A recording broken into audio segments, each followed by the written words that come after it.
Mabuhay Pilipinas! Maligayang pagbabalik dito sa aking channel, pero kung bago ka lang, pasuyo ng like and subscribe. Salamat agad. Ngayong araw ng Lunes, August 5, 2024, mga kababayan, update lamang po tayo sa ating panahon dahil meron pong isang low pressure area na nasa loob ng Philippine Area of Responsibility at ito po ay namataan sa layong 1,310 of east-northeast kilometer of northern Luzon. Asahan po natin mga kababayan na ito yung tipong lumalapit sa ating bansa. Pero sa gayon pa man, makikita rin po natin sa ating weather system na meron pong tatlong low pressure area or cloud cluster po na nasa labas po ng ating bansa. So ito po ay posibleng pumasok po ng par, kaya patuloy po natin itong antabayanan at tayo po ay maghanda. Although wala pa pong direktang epekto itong mga LPA na to sa ating bansa, maghanda na rin po tayo. Sabay na rin po natin sa panalangin nawa ito po ay hindi po muna maging bagyo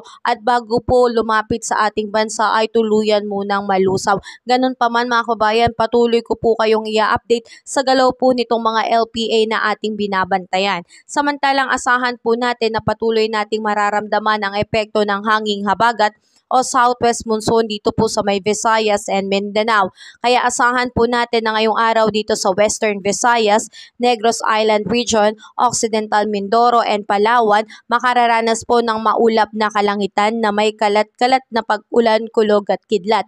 Habagat po ang siyang nakakaapekto. Ingat po tayo lalo na sa mga low-lying areas o sa mababang area, posible pong pagkakaroon ng pagbaha.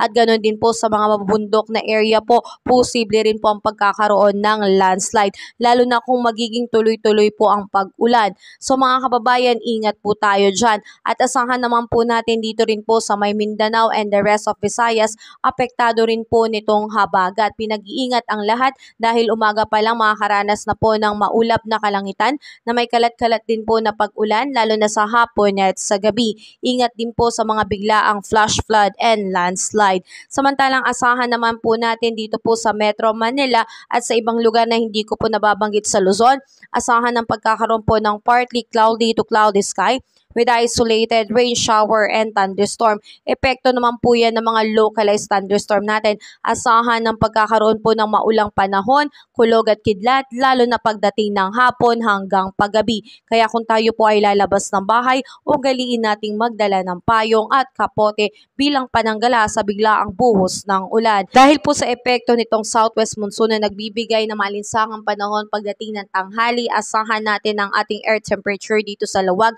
ay aabot ng 32 degrees Celsius, Tuguegarao 33 degrees Celsius, Baguio 25 degrees Celsius, Metro Manila 33 degrees Celsius, Legazpi 32 degrees Celsius at sa Tagaytay 31 degrees Celsius. Dito naman sa may bahagi ng Visayas and Mindanao, asahan po na umaga pa lang ay makakaranas na po ng maulang panahon at ang ating air temperature dito sa Puerto Princesa ay aabot po ng 32 degrees Celsius, Iloilo 31 degrees Celsius, Tacloban 32 degrees Celsius, Cebu 31 degrees Celsius, Cagayan de Oro 32 degrees Celsius, Zamboanga 34 degrees Celsius at Davao po ay 33 degrees Celsius. So mga kababayan, pagdating talaga ng katanghalian, tayo po ay makakaranas ng maalinsangang panahon, pero wag po tayong pakampante na parang hindi po ulan dahil ang laki pa rin po ng tsansa ng pagkakaroon ng pag-ulan, lalo na pagdating ng hapon at sa gabi. Kaya patuloy po tayong mag-ingat mga kababayan at patuloy tayong maging updated sa ating ulat panahon